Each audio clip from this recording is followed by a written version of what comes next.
నమస్తే, welcome to Suman TV. నేను మీ యామ్ని. ప్రస్తుతం మనతో ఉన్నారు ప్రముఖ ఆధ్యాత్మికవేత్త జ్యోతిషరత్న శ్రీమతి కోనాల భాగ్యలక్ష్మి రెడ్డి గారు ఉన్నారు. అమ్మతో మాట్లాడి మనకున్న సందేహాలను అడిగి తెలుసుకుందాం. నమస్తే అమ్మా. నమస్తే అమ్మా. అమ్మ, మనకి జూన్ 6వ తారీఖున పంచగ్రహ కూటమి ఉందని అంటున్నారమ్మా.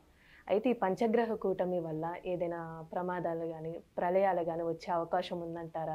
ఇలాంటి గ్రహ కూటమిల వల్ల గతంలో ఏమైనా జరిగిందంటారా? అసలు పంచగ్రహ కూటమి అని చాలామంది చాలా రకరకాలుగా జనాలు భయభ్రాంతులు అయ్యేటట్టుగా వీడియోలు చాలా వస్తున్నాయి. ఇది మెయిన్ అయిందమ్మా. చాలా నిజంగా చెప్తున్నాను, వినండి. అంత భయం ఏమీ లేదు, ఏం కంగారు పడక్కర్లేదు. ప్రశాంతమైనటువంటి చిత్తంతో మీరు వినండి. విన్న తర్వాత మీరే చెప్తారు నాకు, ఓకేనా? అయితే 12 సంవత్సరాల తర్వాత వస్తుంది అంటే ప్రతి సంవత్సరం ఏదో విధంగా 4 గ్రహాలు 5 గ్రహాలు కూడుతూనే ఉంటాయి. కానీ ఏమిటంటే కనుక గురువుతో కలిసి 12 సంవత్సరాల తర్వాత ఇవి వస్తున్నాయి సుమ. అది అసలు విషయం. అర్థమైందా? గురువు కూడా దీనిలో కలిశాడు. అందుకని శుభం ఇచ్చేటటువంటి గురువు ఈ పాపగ్రహాలతో కలగడం వల్ల అలా జరుగుతుంది. దేశానికి ముప్పు ఉంది. రాజకీయ నాయకులకి 4వ తారీఖు 5, 6 తారీఖులు కదా మనం పంచగ్రహ కూటమి చెప్పుకుంటున్నాం. అందువల్ల రాజకీయ నాయకులకి ఇప్పుడు రిజల్ట్ వస్తుంది కదా, రిజల్ట్ రాగానే 10 వచ్చేవాళ్ళు ఉన్నారు, 10 ఊడేవాళ్ళు ఉన్నారు. 2 రకాలు ఉన్నాయి. అందువల్ల ఏమిటంటే అలా రాజకీయంగా, జాతీయంగా, అంతర్జాతీయంగా మార్పులు చేర్పులు, చిన్న ఏమైనా యుద్ధాలకు సంబంధించినటువంటి కబుర్లు కానీ విశేషం కానీ ఎక్కడైనా కూడా అస్సాం అలాంటి ప్రాంతంలో కొంచెం భూకంపాలు లాంటివి రావడం కానీ అలాంటివి అయితే ఉన్నాయి. అంటే ప్రకృతి వైపరీత్యాలు అంటాం. అంటే తీర్థయాత్రలకు వెళ్ళకండి, వాటికి వెళ్ళకండి, కొండ చర్యలు అప్పుడు అందరూ కూడా వెళుతున్నారు, చారుధాం పెడుతూ ఉంటారు.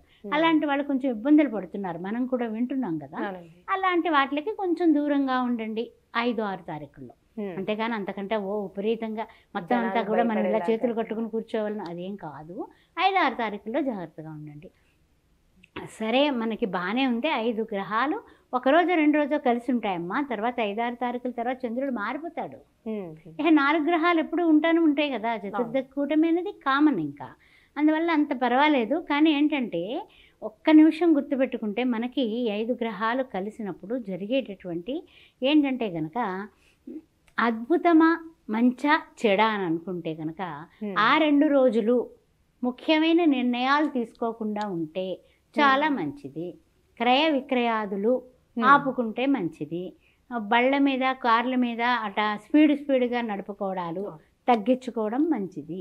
ఇలాంటి జాగ్రత్తలు మామూలుగా కూడా మనము చెప్పుకుంటూనే ఉన్నాము. ఇది ఇంకొంచెం జాగ్రత్తగా ఆ 2 డేస్ అంటే 6వ తారీఖు 5వ తారీఖు 6వ తారీఖున తెల్లవారుజామున మీరు ఎవరైనా చూడాలంటే చూడొచ్చు. 6వ తారీఖున అమావాస్య పడింది, వైశాఖ శుద్ధ అమావాస్య. ఆ 6వ తారీఖున మార్నింగ్ ఎర్లీ అవర్స్ 5-5:30 ఆ టైంలో ఆకాశంలో చూస్తే కనుక సూర్యభగవానుడు చిన్నగా ఎక్కడి నుంచి వెలుతురు వస్తూ ఉంటుంది కదా, అప్పుడు ఈ 5 గ్రహాలు మనకు కనిపిస్తాయి తూర్పు దిక్కున. దర్శించండి, తరించండి. అద్భుతమైన అవకాశం ఇది అమ్మ. అలానే కొంతమంది అంటున్నారు ఈ గ్రహ కూటమి వల్ల రాశులకి సంబంధించి కూడా ఏదైనా సమస్య ఉందని, ఆ విధంగా కూడా అంటున్నారు. ఉందంటారా? అసలు రాశులకి సంబంధించినటువంటి సమస్యలు ఉన్నాయా ఏంటి అనేది మనం మాట్లాడుకునే ముందు అసలు ఈ సర్జరీలు చేయించుకునే వాళ్ళు అవి ఆ 2 రోజులు అవాయిడ్ చేసుకోండి. ఎందువల్ల అంటే కుజుడు కూడా మరి కొన్ని రాశులకి కుజుడు త్వరగా ఉన్నాడు, కొన్నిట్లకి వద్దు. అందుకని ఈ విషయం గుర్తుపెట్టుకోవాలి. అయితే ఏంటంటే కొన్ని రాశులకి ఓకే బ్రహ్మాండం అనుకునే వాళ్ళు ఉన్నారు.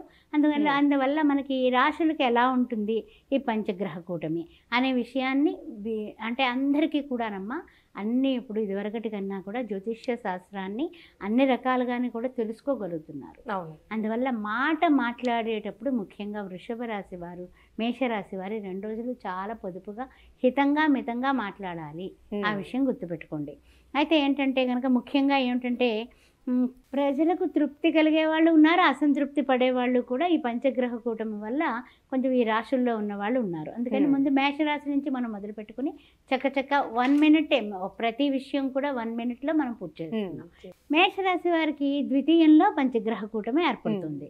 అయితే ఏంటంటే వివాహ సంబంధాలు కానీ విదేశీయానాలు కానీ అలాంటి వాటిల్లో ఏదైనా ఎక్కడైనా ఎవరికైనా ఇచ్చిపుచ్చుకునే విషయాల్లో కానీ జాగ్రత్తగా ఉండడం బెస్ట్. తర్వాత ఏంటంటే కోపం కొంచెం గట్టిగా మాట్లాడి అవతల వాళ్ళ మీద అరిచేయడం, వాదోపవాదాలు చేయడం. ఆ 2 days కాస్తంత జాగ్రత్తగా 2 ఉండడం రోజులు మంచిది. జాగ్రత్తగా. తర్వాత ఏంటంటే ముఖ్యంగా కొన్ని విషయాల్లో కాలభైరవాష్టకం వినడం. కుదిరితే కనుక నవగ్రహ పాశుపత హోమం మేమైతే చేయిస్తున్నాం. నవగ్రహ పాశుపత హోమం అది అందులో పాల్గొనడం కానీ అది చేయించుకుంటే కనుక ఏం జరుగుతుందంటే ద్వితీయంలోనే కదా, అంటే మన ఇంటి పక్కనే మనకు పంచగ్రహ కూటమి ఏర్పడుతుంది. అందువల్ల మేషరాశిలో ఉన్న వాళ్ళకి అది మంచి కలుగుతుంది. లేదా కాలభైరవ అష్టోత్తరం చక్కగా మనం వినడం, కాలభైరవ అష్టకం వినడం, ఆ తర్వాత ఏమన్నా కుక్కలకి కాస్త గారెలవి వేయడం, అలాంటివి చేసుకుంటే చాలు. మేషరాశి వారికి శని దృష్టి పడింది. మూడో ఇంట్లో చూస్తున్నాడు శని, అంటే తన కుంభంలో ఉండి శని మేషరాశిని చూస్తున్నాడు. కాబట్టి ఈ విషయంలో వాళ్ళు తొందరపాటు నిర్ణయాలు, బళ్ళు నడిపేటప్పుడు యంత్రాల దగ్గర కార్మికులు జాగ్రత్తగా ఉండాలి. ఇక వృషభ రాశిలోకి వచ్చేద్దాం. వృషభ రాశి వారికి ఇప్పుడు మన ఇంట్లోనే ఈ యొక్క కల్లోలం ఏర్పడుతుంది. మంచి ఉంది, చెడు ఉంది, మనస్సు ఉంది, ఆత్మకారకుడైన రవి ఉన్నాడు, చంద్రుడు ఉన్నాడు, ఆ తర్వాత గురువు గారు ఉన్నారు, ఆ తర్వాత ఇంకెవరున్నారు, శుక్రుడు ఉన్నాడు రాశ్యాధిపతి, ఆ పక్కింటి ఆయన బుధుడు ఉన్నాడు. వీళ్ళందరూ కూర్చున్నారు మన ఇంట్లోనే. కానీ ఏమిటంటే ఒకరికొకరికి సయోజ్యత లేదు జరుగుతుంది. ముఖ్యంగా ఇంకొక విషయం చెప్తున్నాను, శని దృష్టి. తర్వాత ఈ వృషభ రాశిలో కొంచెం ప్రాబ్లం ఏంటంటే కనుక ఆడవాళ్ళ వల్ల ప్రాబ్లమ్స్ వస్తాయి. ఆడవాళ్ళ వల్ల ప్రాబ్లమ్స్ వస్తాయి. అందువల్ల కొంచెం స్త్రీలతో, మగవాళ్ళైతే ఆఫీసులో కానీ కొలీగ్స్తో కానీ కొంచెం జాగ్రత్తగా ఉండాలి. తర్వాత పెట్టుబడులు లాంటివి అవి కూడా వద్దు. ఈ 2 రోజులు ముఖ్యంగా షేర్ మార్కెట్లో అసలు వెళ్ళకండి. 2 రోజులు, 5-6 తారీఖులు చాలండి. తర్వాత 2 రోజులు మాత్రమే. తర్వాత ఏంటంటే కనుక ముఖ్యంగా ఆధ్యాత్మికంగా బాగుంటుంది, ఆర్థికంగా బాగుంటుంది, వీళ్ళకి ఏ ప్రాబ్లం లేదు. అందువల్ల వృషభ రాశి వారు అంత కంగారు పడిపోక్కర్లా. కానీ కుదిరితే కనుక కాలభైరవాష్టకం చదువుకోవడం, లేదా ముఖ్యంగా కాలభైరవుడికి వడమాల సమర్పించుకోవడం, ఆ పని చేసుకోండి, సరిపోతుంది. ఇక మిథున రాశి వారికి వద్దాం. అయితే ఏంటంటే కనుక ఇక మిథున రాశి వారికి ఏ విధంగా ఉంటుందంటే 12th హౌస్లో వ్యయంలో ఉన్నారు. వీళ్ళందరూ కూడా ఖర్చులో కూర్చున్నారు. మనకు ఆదాయంలో కూర్చున్నారు అనుకోండి, అబ్బా బాగుందని చప్పట్లు కొడతాం. ఖర్చులో కూర్చున్నారు వీళ్ళు. ఖర్చులో కూర్చుకుంట్లోకి ఎలా అవుతుంది అంటే ఇప్పుడు ఏదో రకంగా ఖర్చులు పెట్టేస్తాం, మనకు తెలియకుండా అవసరం లేని అన్నీ కూడా సూపర్ మార్కెట్కి వెళ్ళి కొనుక్కొచ్చినట్టు చేస్తూ ఉంటాం. అందువల్ల ఈ యొక్క మిథున రాశి వారికి కొంచెం కెరీర్ గురించి నిర్ణయాలు తీసుకొని స్పీడ్గా ఈ ఉద్యోగం వదిలేస్తాం, ఆ ఉద్యోగంలో జాయిన్ అవుతాం, అలాంటి పనులు దయచేసి చేయకండి. తొందరపడద్దు, జాగ్రత్త.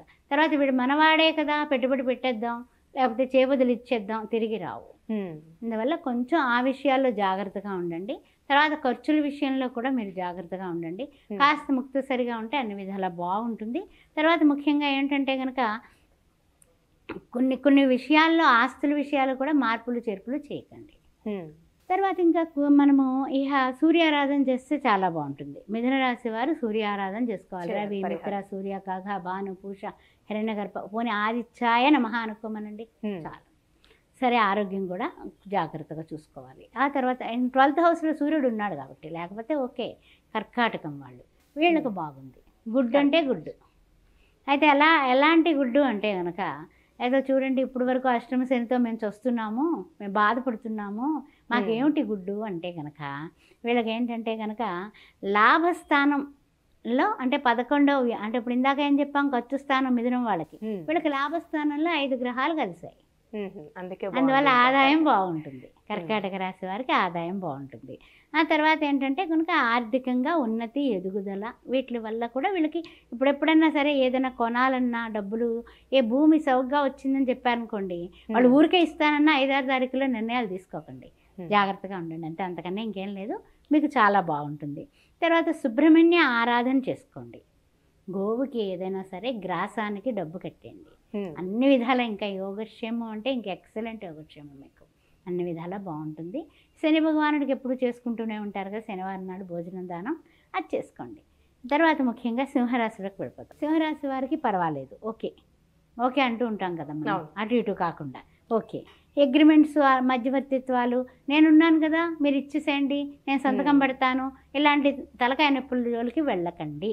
ఎంతటి గొప్పవాళ్ళైనా సరే, ఎలాంటి వాళ్ళైనా సరే, ముఖ్యంగా రాజకీయంగా ఉన్నవాళ్ళు కాస్తంత వ్యాపార ఆ ఒక 2 లావాదేవీలు రోజులు. జాగ్రత్త. ఆ 2 ఉమ్. రోజులు జాగ్రత్తగా ఉండండి. వాహనాలు నడిపేటప్పుడు జాగ్రత్త. సినీ, టీవీ కళాకారులు కూడా కెరీర్ విషయంలో ఎదుటి వాళ్ళని నమ్మి వాళ్ళ భరోసా మీద నమ్మకం పెట్టకండి. కాస్త అటు ఇటుగా ఉండేటటువంటి వాళ్ళు కూడా మీకు పరిచయం అయ్యి మిమ్మల్ని మోసగించేటటువంటి అవకాశం ఉంది. జాగ్రత్తగా ఉండండి. తర్వాత ఏంటంటే కనుక వీళ్ళు నడిపే వెహికల్స్కి వీళ్ళకి దెబ్బలు తగలవు, కానీ వాటికి దెబ్బలు తగిలేటటువంటి సింహరాశి వారికి ప్రమాదం పొంచుంది. జాగ్రత్త. అది గుర్తుపెట్టుకోండి. నువ్వులు, కందులు కొంచెం దానం చేసుకుంటే పరిహారం, అంతకన్నా ఇంకేం లేదు. కందులు, నువ్వులు 2 దానం చేసుకుంటే మంచిది. ఇక గోవులని దర్శనం చేసుకుని నమస్కారం చేసుకుంటే ఇంకా మంచిది. కన్యారాశి 9th ఉంటుంది కాబట్టి కన్యారాశి వారికి, అంటే 9th హౌస్లో ఈ యొక్క పంచగ్రహ కూటమి ఏర్పడుతుంది కాబట్టి దేశాల యానం చేయాలనుకునే వాళ్ళు కానీ, లేకపోతే ఉద్యోగంలో మార్పులు చేర్పులు చేసుకునే ప్రయత్నాలు జాగ్రత్తగా అడుగు వేయండి. డబ్బు ఇచ్చేస్తే ఆ డబ్బు పట్టుకుని వాళ్ళు మళ్ళీ తిరిగి మనకి నామం పెట్టే కార్యక్రమం కనబడుతుంది. కాస్త జాగ్రత్తగా ఉండండి. అదే రాజకీయ నాయకులకు మాత్రం బాగుంటుందండి. అష్టమ కుజుడు రాజకీయ నాయకులకి ఎక్సలెంట్గా ఉంటుంది. ఆ కుజుడి మీద శని దృష్టి ఉన్న మూలాన రాజకీయ నాయకులకి బాగుంటుంది. అయితే ముఖ్యంగా ఏమిటంటే కనుక కొంచెం యంత్రాలు నడిపేటప్పుడు, బళ్ళు నడిపేటప్పుడు కాస్త జాగ్రత్తగా ఉండడం. కాలభైరవ అష్టకం చదువుకోవడమే కాకుండా కుదిరితే కాలభైరవునికి పూజ చేయించుకుని చక్కగా ఒక వడమాల సమర్పించుకోండి. తర్వాత తులారాశికి వచ్చేసాం. ఈ తులారాశిలో పంచగ్రహ కూటమి ఏమిటయ్యా అంటే వ్యతిరేకం, కంప్లీట్ వ్యతిరేకం వీళ్ళకి. అందువల్ల అష్టమంలో సూర్యుడు, అష్టమంలో చంద్రుడు, అంటే మనస్సు బాగోదు, ఆరోగ్యం బాగోదు, నేను చికాకులు, ఆ తర్వాత అన్ని సుఖాలు ఉన్నాయి కానీ ఆ సుఖాలు అనుభవించలేరు. ఆ తర్వాత ఆలోచనలు అటు ఇటుగా ఏదో పెండ్యులంగా అప్పుడు గడియారంలో లాగా ఉంటుంది. ఇలా రకరకాలుగా ఉంది పాపం వీళ్ళకి. అయితే ఏంటంటే పరిస్థితి ఏమిటంటే ఈ తులారాశి వారికి డబ్బు విషయాల్లో జాగ్రత్తగా ఉండండి. డబ్బు పెట్టుబడి కాదు, మామూలుగా కూడా మనకు తెలిసిన వాళ్ళు అడిగినా కూడా ఇచ్చిన తర్వాత వాళ్ళు తిరిగి ఇవ్వక బాధపడే పరిస్థితులు కనపడుతున్నాయి. ఎక్కడైనా డబ్బులు పెట్టి మర్చిపోయేటటువంటి విషయం కూడా ఉంది. అందువల్ల కొంచెం జాగ్రత్తగా ఉండండి. అందరినీ నమ్మొద్దు. అగ్రిమెంట్స్ చేసుకునేటప్పుడు కంప్లీట్ ఆ డీడ్ ఎలా ఉంది అనేది చూసుకునే అగ్రిమెంట్ చేసుకోండి. తర్వాత ముఖ్యంగా ఏంటంటే గురువు అష్టమంలో ఉన్న మూలాన, తర్వాత 7వ ఇంట్లో కుజుడు ఉన్న మూలాన జీవిత భాగస్వామితో కొట్లాట్లు వస్తాయి. కొంచెం జాగ్రత్తగా ఉండండి. అది గురువుకి సంబంధించినటువంటి గురు పూజ, గురు పాదుకాష్టం ఎప్పటిలాగే చేసుకుంటూ, అంతేకాకుండా కొంచెం కందులు, నువ్వులు ఎవరికైనా దానం చేస్తే బాగుంటుంది. ఆ తర్వాత చూస్తే వృశ్చిక రాశి. శని దృష్టి అంతా కుజుడిపైన ఉంది. అయితే శని దృష్టి కుజుడిపైన ఉంది. వృశ్చిక రాశి వారికి అర్ధాష్టమ శని. అర్థమైందమ్మా? బాగానే ఉంది, పర్వాలేదు అనుకుంటే పంచగ్రహ కూటమి 2 రోజుల్లోనే కూడా కొన్ని నిర్ణయాలు తీసుకోకండి, ముఖ్యమైన నిర్ణయాలు తీసుకోకండి. తర్వాత ఏంటంటే కనుక షేర్ మార్కెట్ విషయంలో కానీ, సంతానం విషయంలో కానీ మాట పట్టింపులు ఎక్కువగా వచ్చి గొడవలు పడే విధానం కనపడుతుంది. కాస్త జాగ్రత్తగా ఉండండి. తర్వాత ఏంటంటే విదేశీయానం ఉంది, శత్రువుల మీద విజయం సాధిస్తారు. ఇవన్నీ బాగానే ఉన్నాయి, కానీ కొన్ని విషయాల్లో కొంచెం జాగ్రత్తగా ఉంటే మీరు అన్ని విధాలా కూడా ముందుకు వెళ్ళగలుగుతారు. అయితే ఏంటంటే మీరు చేయాల్సింది ఏంటంటే లక్ష్మీ నరసింహస్వామి కరవాలంబ స్తోత్రాన్ని చేసుకోవడం చాలా మంచిది. ఆ తర్వాత చూస్తేనేమో ధనుర్రాశికి వచ్చేసాం. ధనుర్రాశి బాగుంది. అయితే ఏంటంటే తొందరపాటు నిర్ణయాలు తీసేసుకుంటారు, స్పీడు, ఏం పర్వాలేదు నాకేమిటి అనేసి ఏళ్ళనాటి శని వెళ్ళిపోయిందేమో, అబ్బా ఇంకా నేను వీరుణ్ణి సూర్యుణ్ణి అనుకుంటే కొంచెం ఇక్కడ ఇలాంటప్పుడు కొంచెం జాగ్రత్తగా ఉండాలి. తొందరపాటు నిర్ణయాలు, అమ్మకాలు, కొనుగోళ్ళు ఇలాంటి విషయాలు కాస్త జాగ్రత్తగా ఉంటే డబ్బుకైతే ఇబ్బంది లేదమ్మా. కుజుడు పంచమంలో ఉన్నాడు. అందువల్ల ప్రేమ విషయంలో కానీ, సంతాన విషయంలో కానీ, ఆ తర్వాత మాట పట్టింపులు వచ్చి వాళ్ళకి మనకి మాటలు పోతాయి ఫస్ట్. అంటే కుజుడు ఏం చేస్తాడు, పంచమంలో ఉంటే గొడవ పడతాడు. అందువల్ల ఇంట్లో సంతానంతో ఉన్నా సరే వాదులాట ఉంటుంది. లేదా లవ్ చేసుకుని ఉంటారు ఇద్దరు, ఆ లవ్ అంతా కాస్త మొత్తం మీద మాట మంతి లేకుండా అవి ఎక్కడ వాళ్ళు అక్కడే స్టక్. అందువల్ల ఆ 2 రోజులు జాగ్రత్తగా ఉండండి అంతే, అంతకన్నా ఇంకేమక్కర్లా. సూర్య నమస్కారాలు చేసుకోవడం, తర్వాత లక్ష్మీనారాయణ ఆరాధించుకోవడం చాలా ఉత్తమమైనటువంటి విషయం. మకర రాశి తర్వాత ముఖ్యంగా మకర రాశి వారికి ఏ విధంగా ఉంటుంది అంటే శని దృష్టి కుజునిపైన ఉంది కాబట్టి ఆ విధంగా చూసినా కూడా మనకి అన్ని విధాలా కూడా అంటే ఏమిటి, ఈ అర్ధాష్టమ కుజుడు కనిపిస్తున్నాడు. అయితే దృష్టి అక్కడ ఉంది, అయినప్పటికీ కూడా రాస్యాధిపతే కాబట్టి రాస్యాధిపతి మకర రాశి వారికి శని భగవానుడు. అందువల్ల అప్పులు తొందరగా దొరకవు వీళ్ళకి. లోన్ల కోసం ఏట్ల కోసమైనా వెయిట్ చేసి ఆ 2 రోజుల్లో ఏమైనా తిరిగితే కనుక అక్కడ మనకి అంతా కూడా మొండి చేయ కనపడుతుంది.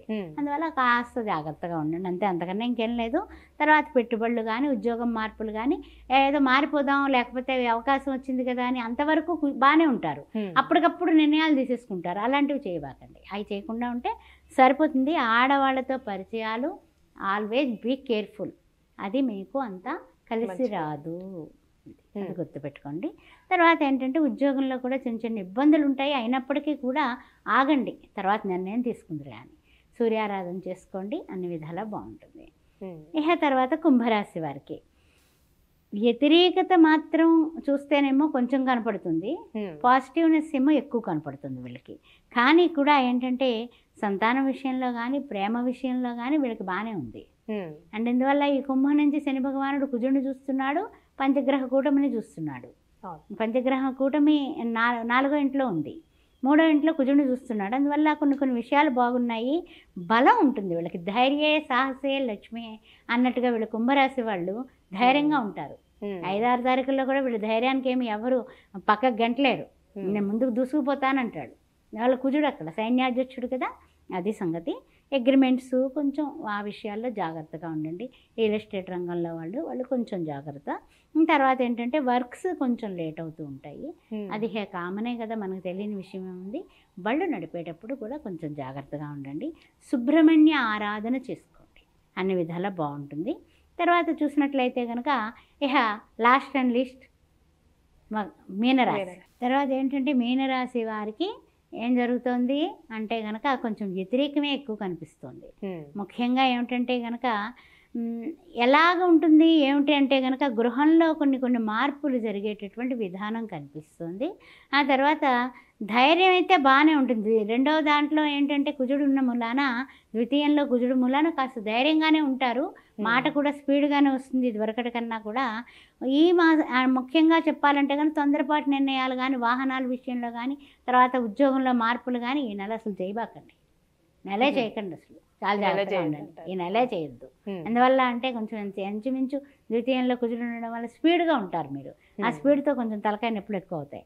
తర్వాత ఏంటంటే కనుక లలితా సహస్రనామాలు చేసుకోవడం కానీ, తర్వాత ఏలినాటి శని వల్ల కూడా మీరు భయపడుతూ ఉంటారు. భయమేం లేదు, మీరు చేసుకోవాల్సింది ఒక్కటే, హనుమాన్ చాలీసా పారాయణ చేయండి. ఎన్నిసార్లు 6వ తారీఖు అమావాస్య, ఆ రోజున హనుమాన్ చాలీసా పారాయణ, కాలభైరాష్టం, కాలభైరవ అష్టకం చేసుకోవడం. అంతేకాకుండా ఎక్కడైనా జరుగుతుంటే, సపోజ్ మేము చేయిస్తున్నాము ఎక్కడ అంటే కనుక మనకి మౌలాలీలో చేపిస్తున్నాము, అది అక్కడ మనకి జరిగేది ఏంటంటే కనుక మనకి సంబంధించి అంటే ఈ యొక్క గ్రహాలకి సంబంధించినటువంటి ఏవైతే పంచగ్రహ కూటమిలో ఉన్నాయో అవే కాకుండా నవగ్రహాలకి సంబంధించి పాశుపత హోమం చేపిస్తున్నాం. అందువల్ల ఎవరైనా పాల్గొవాలన్నా కూడా నన్ను సంప్రదించవచ్చు, నా నెంబర్ దీనిలో ఉంది కాబట్టి మీరు చూసుకొని హైదరాబాద్ వాసులు అయితే కనుక ఈజీ, దూరం వాళ్ళు అయితే కనుక మీరు ఏదైనా సరే ఫార్మాలిటీ పూర్తి చేస్తే తప్పనిసరిగా గోత్రనామాలతో మీకు చేయించడం జరుగుతుంది, కంగారు పడాల్సిన అవసరం లేదు. పంచగ్రహ కూటమి వలన మనకి పెనుమార్పులేమి వచ్చేవు, అందువల్ల కొంచెం జాగ్రత్తగా ఉంటే చాలు. ఆ రోజుల్లో ఏదైనా జరిగిందనుకోండి బాధపడతాము, అది మళ్ళీ మనకి ఏంటంటే తేరుకుంటానికి టైం పడుతుంది. కాబట్టి ఈ దైవారాధన, ఆ తర్వాత ఏదైనా సరే ఇలాగా నవగ్రహ పాశుపత హోమంలో మీకు కుదిరితే పాల్గొనండి. శ్రీమాత్రే నమః. చాలా చక్కగా తెలియజేశారమ్మా పంచగ్రహ కూటమి గురించి, అలానే ఏ రాశుల వారికి ఏ విధంగా ఉంటుంది పరిహారం తెలియజేసినందుకు ధన్యవాదాలు మీకు. శ్రీమాత్రే నమః.